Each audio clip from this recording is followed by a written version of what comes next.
be able to see Jodie, and I'll hand over to Jodie Hirst. Thank you.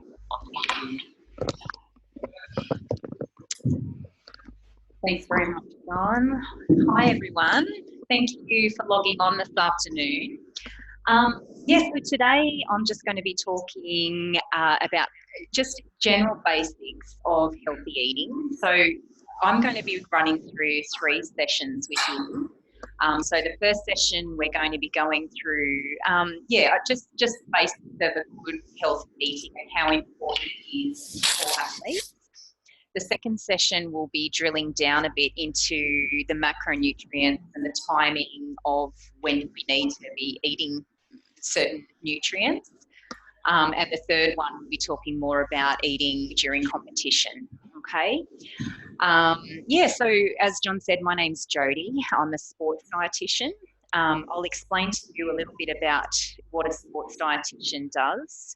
And then we'll sort of go into the basics of a healthy diet. Like John said, please feel free to ask any questions. Just type it into the chat or the question and answer, and I'll get to those towards the end, or if it's an important one at the time, then I'll answer that one immediately. All right.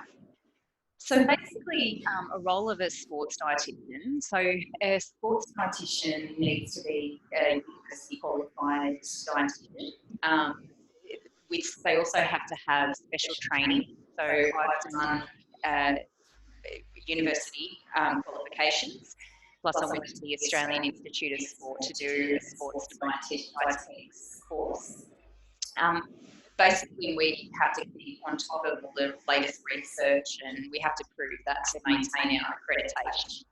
So it is quite specialised research. So basically what we do, if you came in to see me, what I'd be doing is looking at your training regime. I'd be looking at what your current diet is, assessing the nutritional quality of your diet, making sure you're getting the right macronutrients at the right times. Following that, what I do is a meal plan based around your training, based around your, your competition and things like that. Okay. So sports nutrition is a little bit different to nutrition that I would be sort of suggesting to just the general sedentary population. Okay, so it's a bit more specialised in certain things that I would be recommending to athletes that I wouldn't necessarily be recommending to everybody just to have from day to day. Okay, and this will make sense when we get into the lectures sort of next time. But basically, heavy training increases your need for fuel, okay? You're going to need more than what, your friends that don't do any sort of sport, you're likely to need more food, okay? So particularly carbohydrates and protein and your micronutrients. So I will also be covering some of the at-risk nutrients today. So the timing of nutrients also becomes quite important in sports nutrition. So when do you need carbohydrates? When do you need protein? How much of these macronutrients do you need? Okay, there may be days where you need to be eating more and days where you don't need to be eating quite so much. So that can be a bit of a challenge for some athletes, okay, having to modify the amount that you eat. Some of the nutrition, as I've mentioned before, some of the nutrition recommendations for athletes during competitions aren't necessarily required for the more sedentary population. So it's very important that we start with a good base diet. Right? So I'm sure you all are aware of the benefits of a good healthy diet. Okay, so our diet, our food, provides our fuel to train and to perform at an elite level. We get optimal gains from the training program. If you're getting the right nutrients at the right time, you're going to be recovering much more quickly and better. You're at less risk of injury and illness. You get enhanced recovery between your workouts. You achieve and maintain an ideal body weight and physique. You have a reduced risk of injury, overtraining, fatigue and illness. and you also have the confidence of being well prepared to face competition. So you know what sort of fuels, what sort of foods to eat to maximise your performance and ensure that you don't get any, nasty tummy upsets or anything like that when you're competing. So the first thing that's extremely important is energy balance. And if we go either way, so if we sort of think about energy balance, it's a fairly basic equation. So a total energy intake from our food should equal the energy expenditure from our daily activity, all right, to get an energy balance. So if the scale tips either way, then we're in a bit of trouble, okay, if that goes on long term. So obviously, if you're eating too much, then you may gain weight that you don't necessarily want or need. And if you're not getting enough, then you're going to experience consequences there too. And I will go into those in a bit. So energy requirements will be influenced by a number of different factors. It's quite a complex equation, and there are lots of different variables. But just to name a few, our body size will determine how much energy requires. So people that are larger actually burn more fuel, okay, need more energy to maintain body size. What our body composition goals are. So if you're wanting to gain weight for a certain position in football or something like that, obviously you are going to need to be having more food. If we need to lose weight, we might need to be consuming less. Okay, so our gender also determines how much energy you require. Men or boys tend to require more energy than females. And also at the energy cost of training. So if you're doing very high intensity training, then you're going to be burning through more fuel than, say, for example, if you're training for lawn bowls or something, it's not quite as taxing on your body. So if we have too little energy, what can happen is we lose muscle mass. I've got here disrupted menstrual function, but it's actually more than just that. It affects like hormones for males as well. So decreased testosterone is a big one. We're not getting enough energy to be able to meet our performance needs on the field. So loss of bone density, that's a really big one. Okay, and it's really you don't know that it's happening. It's basically later in life that you will start to notice these sorts of things. So you may experience like stress fractures and things like that become more frequent if you're not getting enough fuel as well. So that's a bit of a sign that bone density is becoming an issue. You have increased risk of injury, fatigue and illness, and your recovery will be prolonged. So I don't think I need to go too much into what happens if we have too much energy. You'll probably gain excessive weight that carries on for a long period of time. So I just wanted to show you this diagram here. So what this diagram illustrates is it's red S is the syndrome that is associated with low energy availability in athletes. It's called relative energy deficiency in sports. That's what the red S stands for in the book. Okay, so all of the things around that circle are symptoms and signs of if you are not getting enough energy to meet your training requirements. So we've got decreased endurance performance, increased injury risk, decreased training response, impaired judgment, decreased coordination, decreased concentration. So if you're struggling to concentrate at school or with homework and things like that, irritability and depression are big ones. Also insomnia that's not listed here. So if you're struggling to sleep, that can also be a sign that you're just not quite meeting your nutrient requirements. You also have decreased glycogen stores and decreased strength. Okay, so it can be absolutely detrimental to your performance if you're not getting enough fuel to meet your training and competition needs. All right, so if you do experience any of these sorts of symptoms, irritability, depression, if you're getting more injured or your injuries are taking much longer to recover, For females, big indicator is if you stop getting your period for, say, 3 cycles, then that's a big sign that, you know, you need to, it's a good idea to go and see a sports dietitian to have your diet assessed and just make sure you're getting what you need. Okay, so I just want to get a gauge of your understanding of what we just covered. So we're going to go to a poll in a second.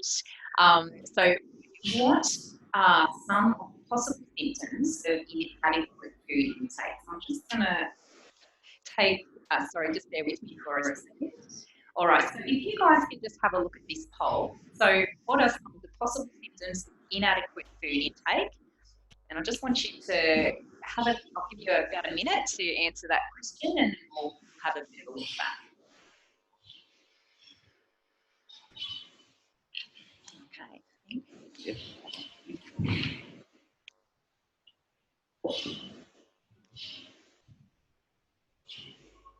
All right. Yeah.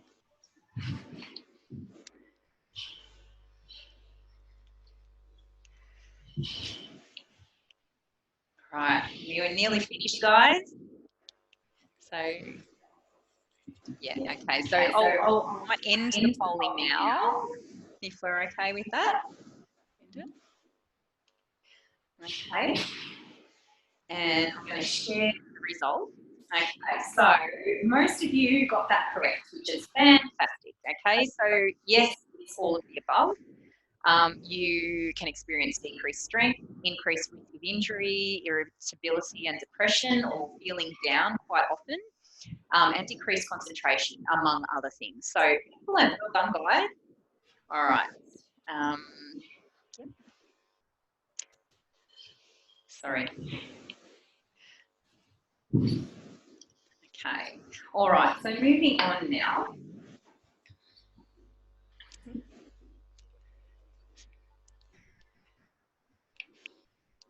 Sorry, guys. Won't be a second.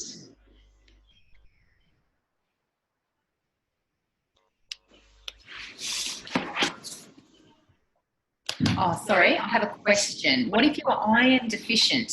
Would you eat differently? Now, I'm actually going to be asking that question. I'm answering that question a little bit later in this session. So I am going to be talking about, that was a good question, by the way, and I will be talking about that in a couple of slides along, okay? So thank you for that question.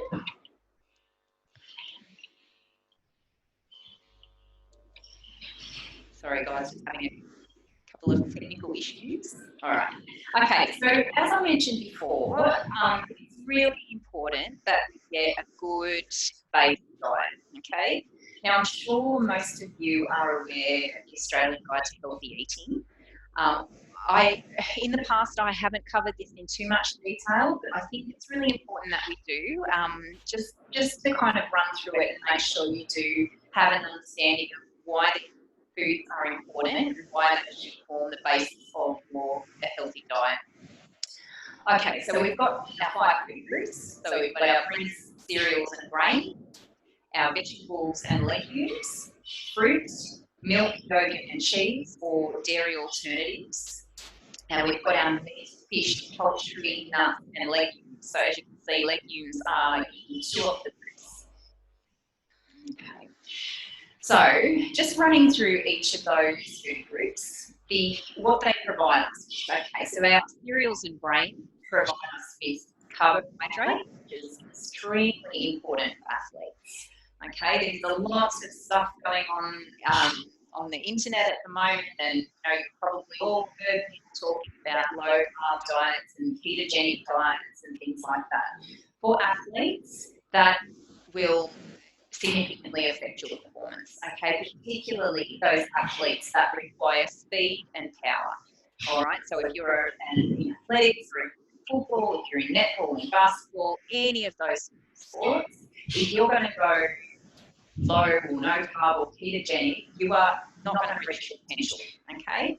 So it's really important that you do consume carbohydrate, good carbohydrates, okay? So there is a difference between different types of carbohydrate, and again, I'll go through that in a bit more detail in our next session, okay? But just know for now that carbohydrates are extremely important for athletes. They also provide us with fibre, which keeps our bowels healthy, which is, again, very important. They provide B group vitamins, magnesium, zinc, and folate. Okay, so how much do we need of those for you guys? It's generally between 5 to 7 serves, but that is for a sedentary person. Okay, so that is for you know, some of your friends that don't do any sports. If you have heavy training load, you're likely to require a little bit more of that. Okay, so just as a general basic diet, between 5 to 7 serves. Okay. That person is me. So a serve is considered a slice of bread, half a cup of cooked rice, half a cup of cooked porridge, a quarter of a cup of muesli, 2/3 of a cup of breakfast cereal, a crumpet, an English muffin, or half a cup of quinoa or couscous. So if you kind of think about it, it's quite easy to make up those serves. So if you consider, if you have a sandwich for lunch, you're getting 2 serves already, okay? Because generally you'll have 2 slices of bread for a sandwich. All right, if you have a bowl of cereal for breakfast, there's another serve, sometimes 2 if you have a large bowl of cereal, and I'm sure a lot of you do. All right. So moving on to the next group, veggies and legumes. So vegetables, I find, are a big problem for a lot of people. Most people do not consume enough veggies, okay? They're really important, okay? They provide us with carbs, they provide us with fiber, antioxidants and phytonutrients. So antioxidants and phytonutrients are really important.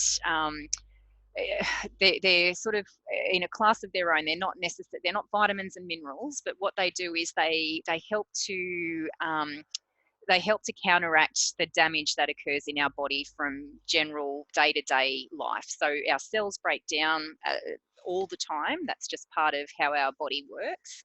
And antioxidants and phytonutrients help us to keep our body healthy through that process. Okay, so veggies and legumes are also high in folate, vitamin A, magnesium, vitamin C, and potassium. All right, so all of those things are extremely important for athletes. Okay, so magnesium can help you with preventing cramps. Okay, same goes with potassium. Potassium, you know, most people get enough potassium in their diet, but it's a really important electrolyte which you lose through sweat. Okay. So how much we need? Now, we need quite a bit, okay? So I would say at least 5 serves, okay? So 5 to 7, I would say. And yeah, I would say that most of you probably aren't making those 5 serves. All right, so a serve is considered half a cup of cooked veggies, half a cup of lentils or legumes, so things like baked beans. If you have baked beans on toast, you're getting a serve of veggies there. So a cup of salad or a medium potato, okay? So if you just have a think about your own diets, I don't know whether many of you would be getting the 5 to 6 serves of veggies a day. So just have a think about how you can incorporate more through your day. So think of putting some salad into your sandwiches, taking some salad as part of your recess, having veggies every night, veggies or salad, okay, making them as a snack as well. Okay, so the next group is fruit. Okay, so fruit provides us with many different vitamins, again, phytonutrients and antioxidants. Sorry, it looks like I have a question here, guys. Yes, that is, sorry, the question was, is that serves per day? Yes. What I'm talking about now, I'm sorry if I didn't make that clear, guys. Yes, what I'm talking about is serves per day. So we need to be having about 5 serves of vegetables every day. Okay, so back to fruit. Fruit also is a great source of carbohydrate. It's also a good source of fiber and again, folate. How much do we need? We don't need quite as much fruit as we do of veggies, and people tend to eat more fruit than they do veggies. We really only need to be getting about 2 serves of fruit a day. But for you guys, I would say 3 to 4 is great. It is totally fine as well, because fruit is also a good option to be having just before training. to give you some quite easily digestible carbohydrate for your training session. So if you have a bit of fruit for breakfast, a piece of fruit at recess or something like that, and then another piece of fruit just before training, then that's totally fine. And even going up to 4 would be okay on your training days. So what is a serve of fruit? So a serve is 1 piece of fruit, or so say like a banana, orange, or an apple, or 2 small fruit. So for example, like kiwi fruit, 2 of those is equivalent to a serve. About a cup of fruit salad, canned fruit, or berries or grapes. Half a cup of fruit juice is actually considered a serve of fruit, although I would be steering away from getting my fruit serve through fruit juice, because fruit juice, you're not getting the benefit of the fiber that you'd be getting through eating that piece of fruit. It's quite calorie dense, and we shouldn't be hydrating with anything other than water, really. Okay, so dried fruit is significantly less, and you've got to be careful with your dried fruit, because only 1.5 tablespoons of sultanas, or 4 apricot halves, or 2 of those, those Turkish apricots, they're considered a serve of fruit as well. Okay, so our next group is our milk, cheese, and yogurt, or dairy and dairy supplements. So if you can't have dairy for whatever reason, if, for example, you're lactose intolerant, there are actually dairy options out there that are lactose free. So there are certain brands that add an enzyme into the product to break down the lactose for you. Which is excellent. Okay, so they've got no other additives apart from that enzyme. They give you all of the goodness of dairy, just like normal milk, yogurt, and cheese. Okay, if, however, you have a cow's milk protein allergy, that is a totally different thing, and you absolutely have to avoid dairy. Okay. If you cannot have dairy for whatever reason, or you just don't like dairy, make sure your substitute, if you are using a substitute, has been fortified with calcium. Okay, so a lot of the nut milks are actually really quite low in calcium unless they have been fortified. So you're looking at it containing around about 120 milligrams of calcium per 100 mils. Okay, per serve, sorry. Okay, so milk, cheese, and yogurt, they contain calcium, protein, and the thing with dairy, the protein in dairy is actually very similar in structure to the protein that our muscle is made of. So your muscle will absorb the protein from dairy really efficiently. Okay, so it's actually a really excellent recovery food. Okay, it also provides us with fat, which is essential as well. Okay, it provides us with carbohydrates, vitamin B12, B2, again, magnesium, and zinc. So how much do we need? Okay, so we need about 3 to 4 serves, okay, would be ideal. You don't want to go overboard with dairy. I have had some people that have quite too much dairy, and that can be an issue, because what can happen is that calcium can impede iron absorption. Okay, so if you have too much dairy and you're getting too much calcium, then you might not be absorbing your iron as efficiently as well. Okay, so the reason calcium is so important, I think probably most of you would have heard of a disease called osteoporosis. It's a really debilitating disease that generally starts to present itself later in life. So you don't know that you're doing any damage to yourself until you get a little bit older and you start to become extremely frail. So you might kick your toe, or you might have a very simple fall and you'll break a bone. Okay, and that bone takes a long time to recover when you have osteoporosis. So it's extremely important that at your age, this is when you start laying down your bone. Okay, so it is vital that you get adequate amount of calcium, and athletes are at a higher risk of calcium deficiency as well. Okay, so what is a serve? A serve is considered a cup of milk, or half a cup of evaporated milk, 40 grams of cheese, or about 2 of those slices that you get, a tub of yogurt, a 200-gram tub of yogurt, or a cup of custard. Okay, so custard is probably not an ideal way to get your calcium because it's got quite a lot of sugar in it. But yogurt, cheese in moderation, and milk are your best bets. All right, so our next group is meat, chicken, fish, nuts, and legumes. Okay, so these foods provide us with protein, which is really important for our body to recover following exercise. They provide us with iron. I'll go into why iron is important in a bit. Zinc, energy, fat, vitamin B12, and vitamin B3. Okay, so just moving back to vitamin B12, vitamin B12 is one of the only nutrients that the only way you can get it is through animal products. So if you are a vegan, you are at risk of vitamin B12 deficiency. Okay, and vitamin B12 deficiency presents itself very similar to iron deficiency. Okay, so you may be quite fatigued, have trouble concentrating. You may get a little bit of tingling in your extremities as well, so in your hands and feet. Okay, so just something to be aware of, particularly if you're a vegan.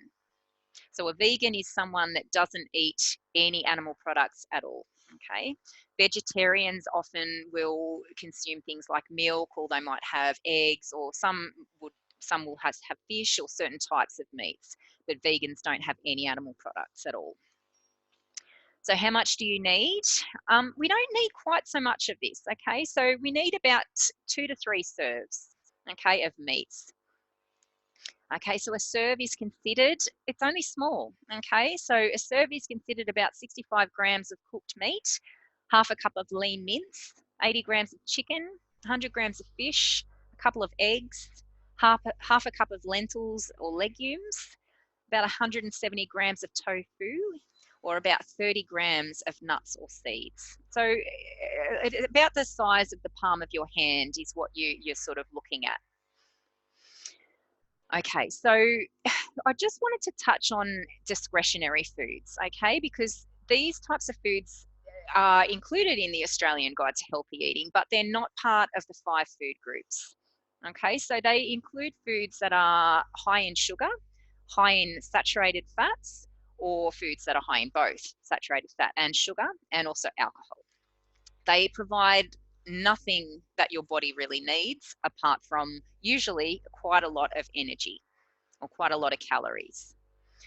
Okay, so they have put what a serve is in the Australian Guide to Healthy Eating. So a serve of discretionary foods is quite small.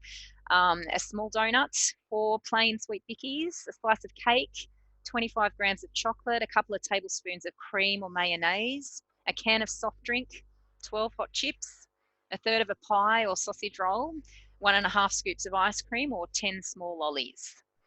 Okay, so with these foods, you don't need them, okay? There may be times in your sport, in your competition, where, and I will touch on this in the next couple of lectures, that you may need to be having like a couple of jelly lollies or something like that if you're training, or if you're competing for a long period of time and you have no option to refuel. Okay, but we'll talk about that in the next lecture a bit more. Okay, so they have sort of given you an allowance. So look, between 0 to 3, 0 to 5 for males. But look, honestly, like I said before, you're way better off meeting your energy requirements with part of the 5 food groups. Okay, so just a quick question now. So if just wanting to get your understanding of the 5 food groups. So just say I had a sandwich for lunch. I had chicken, cheese, and salad on it, and then I had a slice of cake after my sandwich. So which of the 5 food groups would I be having at this meal? So I'm just going to launch this poll. Oops. Sorry, guys. Next question. Oh, yep. Sorry. Okay. So just launching the poll now. So if you guys can just have a bit of a think and answer that, I'll give you about 30 seconds to answer that question.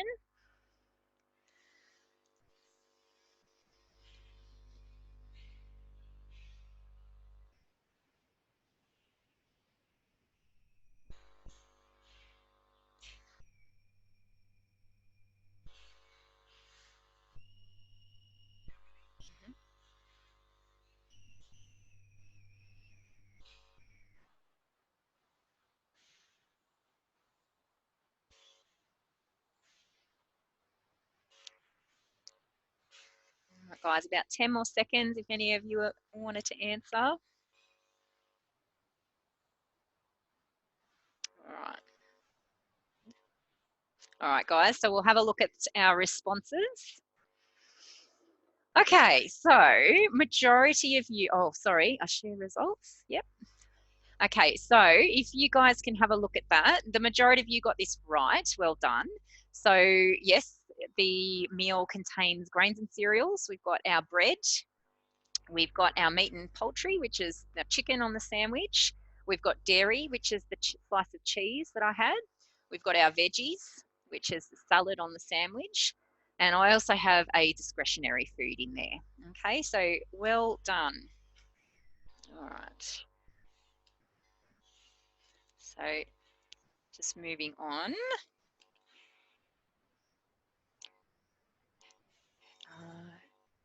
Sorry, guys.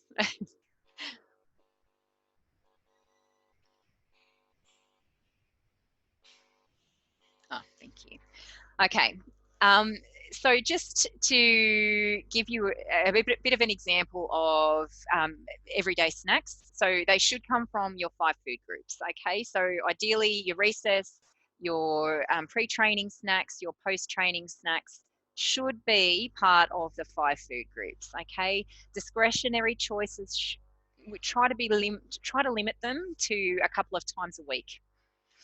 Okay, so if we're choosing packaged foods, which a lot of you do use, okay, I'm very sorry that graphic on the slide is not very clear there. But if you're looking at packaged foods, the kind of general guidelines that we want to be looking at is that the product contains, so by packaged foods, I don't mean things like, you know, not so much milk and things like that, but more of your processed foods like your muesli bars, your cereals, that type of thing. So ideally you want to be looking for a product that has less than 10 grams of fat per 100 gram, less than 2 grams of saturated fat per 100 grams. It contains less than 10 to 15 grams of sugar per 100 grams. Or if it contains dry fruit, which muesli and muesli bars do usually, then you're wanting it to be less than 25 grams of sugar per 100 gram. So the additional sugar when you have dried fruit obviously comes from the fruit itself. It hasn't necessarily had any added sugar. It's just the naturally occurring fruit from the sugar. So you want to be trying to choose foods with less than 400 milligrams of sodium and salt. And with packaged foods, that can be quite difficult, okay? You want to be trying to choose also, look, a product with greater than 7.5 grams of fiber per 100 gram is a good option too. Okay, so just water. Water is extremely important, okay? The symptoms of dehydration are very similar to the symptoms of if you sort of run out of fuel on the field, okay, if you haven't had enough food. Okay, so water regulates our body temperature through sweating. It lubricates and cushions our joints. It moistens our mucous membranes. It aids in our digestion and prevents constipation.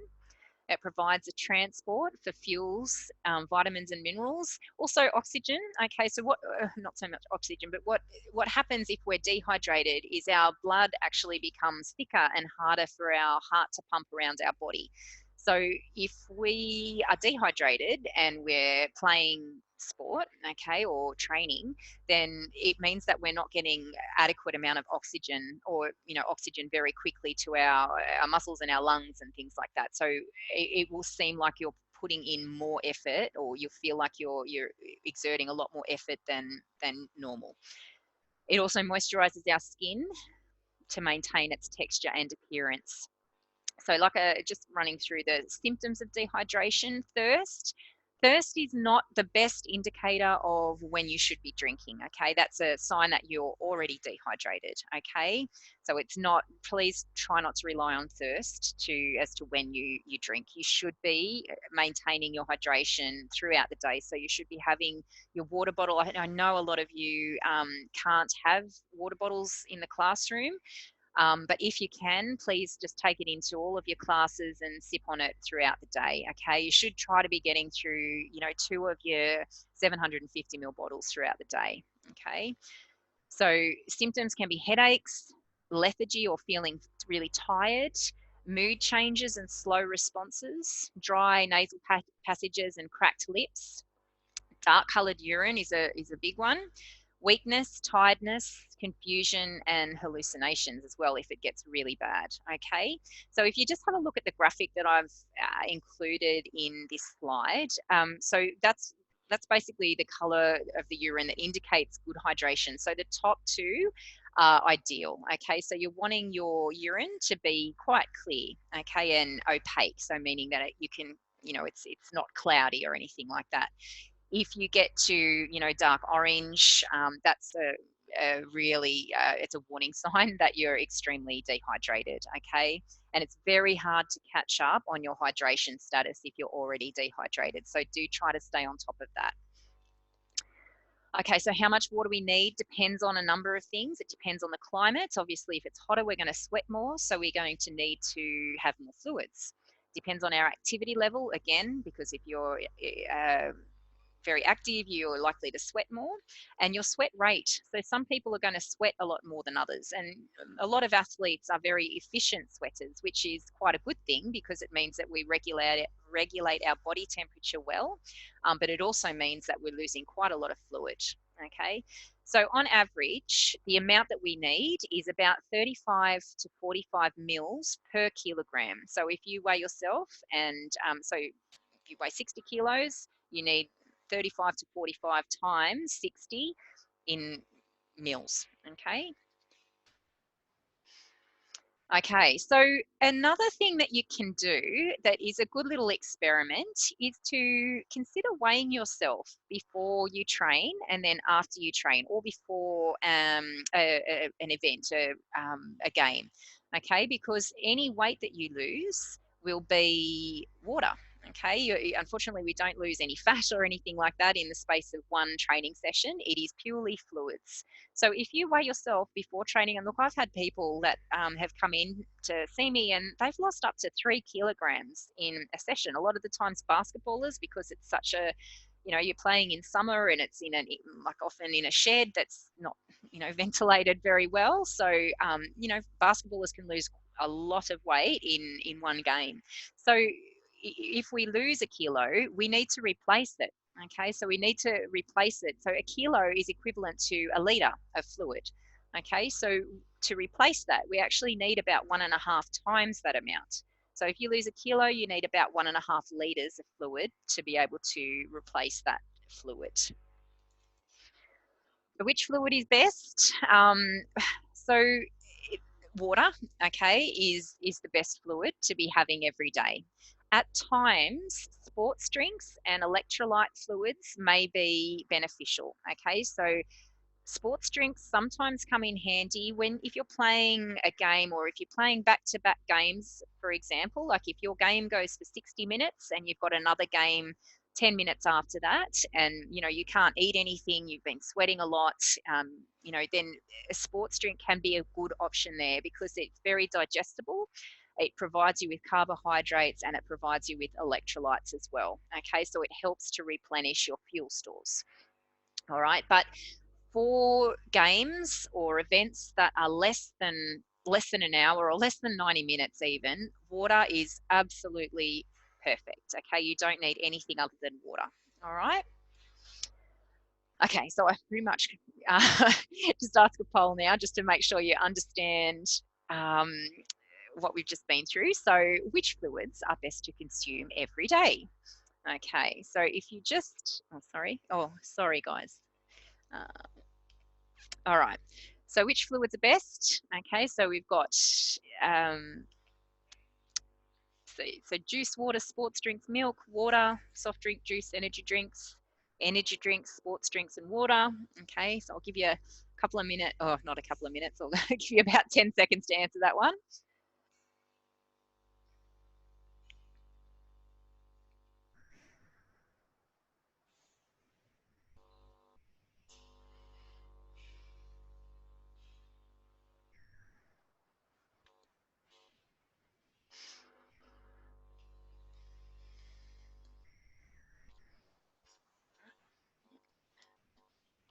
Okay, 3. All right.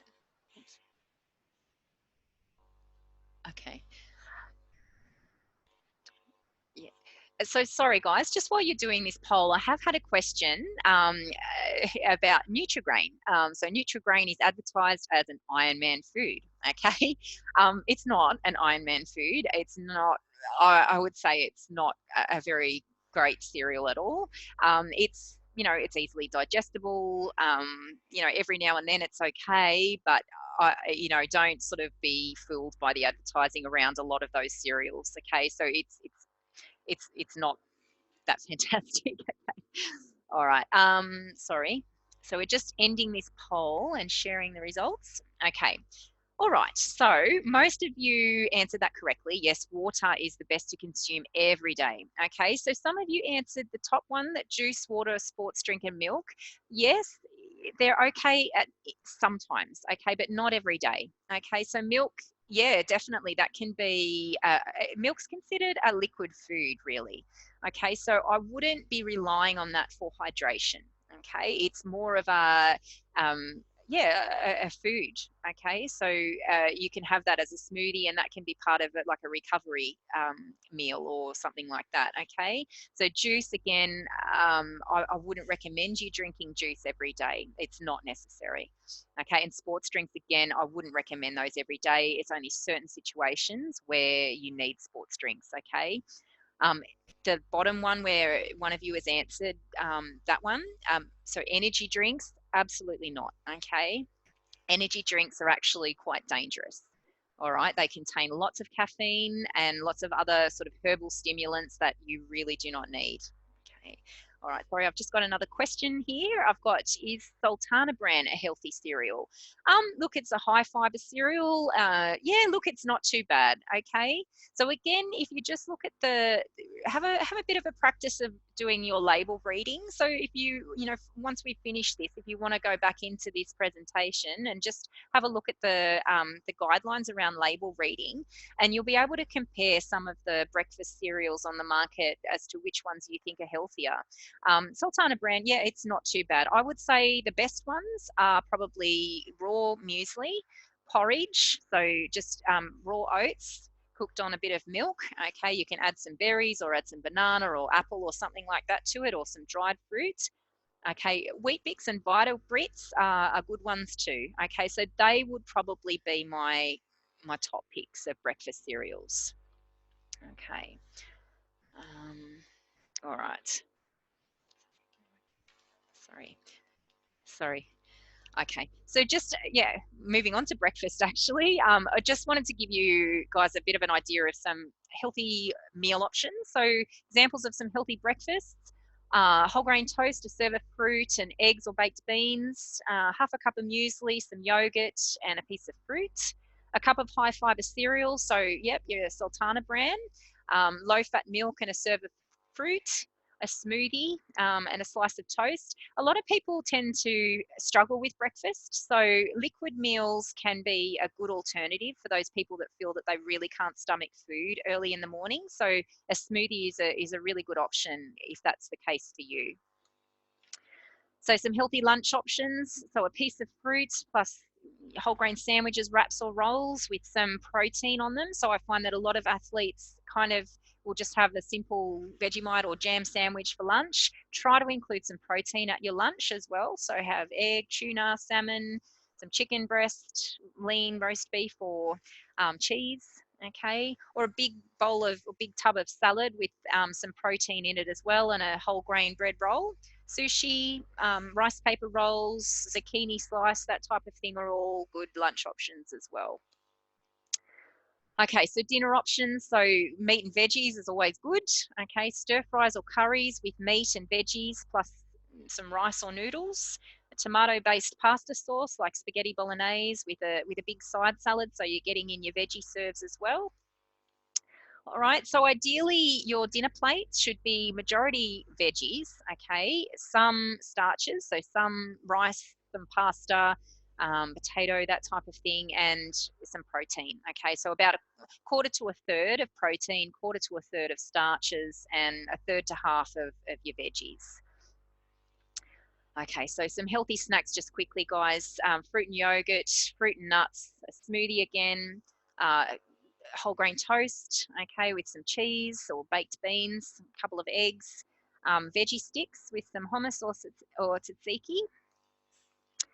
Okay, I just realised that I actually didn't touch on the nutrients at risk. I think that I have included it in my next session, so I do apologise that I did say that I would touch on the iron today. But sorry, I've got another question. Yeah, so I will get into more detail about iron and calcium and some of the at-risk nutrients in the next session. I'm just very conscious of my time here. I have spent quite a lot of time talking. So I will get to the questions now. Okay, so we've got, do you recommend the use of supplements, protein powders? Okay, that is an excellent question. Generally, as a blanket rule, no. Okay, you should be able to meet all of your nutrient and protein requirements through your a diet, your healthy diet. Okay, if you are, if you're sort of limited with types of foods that you can have, for example, if you are a vegan, and you're struggling to meet your iron and your vitamin B12 and things like that, then yeah, we might look at potentially needing a vitamin to provide you with those nutrients, because you're not going to get an adequate amount through your diet. So I would only say vitamins and minerals are really useful if you've been identified as having a deficiency. So if you're concerned, go to your doctor, get a blood test, and they'll be able to tell you whether you're deficient. Okay, protein powders, again, not necessary. Sometimes they can be useful, and I would only use them under the guidance of a dietitian, okay, sports dietitian specifically. And you've got to be very careful with your supplements, okay, because a lot of them, you need to make sure that they don't contain any banned sort of ingredients, okay, that can enhance performance. So when you're at an elite level, you will start to get tested for these things. So you need to make sure that you have you check to make sure the supplements are suitable. And I would always talk to your doctor and talk to your coach about them. Okay, so the next question is, Milo with milk or Milo cereal good? Okay, yeah, look, so I often include Milo as in part of my meal plans. If you're feeling like something sweet after dinner, look, having a glass of milk with a couple of teaspoons of Milo is actually not bad, because you're getting protein, you're getting your calcium, you're getting a little bit of a sweetness. A lot of people do crave that sweetness after dinner, and I think that's actually quite a good option rather than going for the ice cream or the chocolate bars and things like that. So yeah, Milo in moderation is fine. Milo cereal, probably not ideal. Okay. Next question. What if you're a picky eater and don't like many foods? I would suggest that you go and see a dietitian, okay? Just so that what the dietitian will be able to do is look at the foods that you are able to eat and make sure, and work with those foods and make sure you're getting what you need, and potentially help to try to encourage you to try different types of foods that you have been fussy about in the past. Oftentimes, if you just try to think about your food functionally rather than, do I actually like this? So think about your veggies. If you really hate veggies, just think, look, this is doing my body good. I'm just going to get them out of the way, eat them first, and then I'm going to eat my meat or my potato or whatever. Okay, next question. What is your opinion on protein bars? Okay, protein bars, again, not really necessary. Yeah, look, I probably would say no. If you get like the Carmen's bars that are high in protein, not sure if you've seen those in just the general muesli bar section, then they're fine. But I wouldn't necessarily go for like your Aussie Bodies, the ones they sell in Woolies in the with the pharmaceutical stuff. I would say no. Okay, not necessary. Which milk is healthy and which is the best one? Okay, look, to be honest, I think it depends on how much you're having and what you like, really. Look, if you're watching your calorie intake for whatever reason, you're better off with a lower fat milk. But if you are not concerned about your calorie intake, you really like full fat milk, then a full fat milk is fine as well. Both contain the same amounts of calcium, the same amounts of protein, just that full fat milk is much higher in fat and therefore calories than lower fat milks. Okay. Is Pure black coffee good for you? Okay, that's a good question. And coffee actually can be, it's actually a legal performance enhancer, really. So coffee, and you've got to be careful with it though, because it can also stimulate your bowel. So if you're going to be using coffee as like to just before you compete, you just got to try it in training first, because if you get a stomach upset when you're competing, then you know it's not going to go too well for you. But yeah, coffee is not necessarily good for you, but it can be used to help your performance. Okay. All right, guys, we're completely out of time. So we'll sort of do a bit of a recap, very brief recap of this session in the next session, which is in April. But thank you so much for your time this afternoon. Okay, I'll see you next month.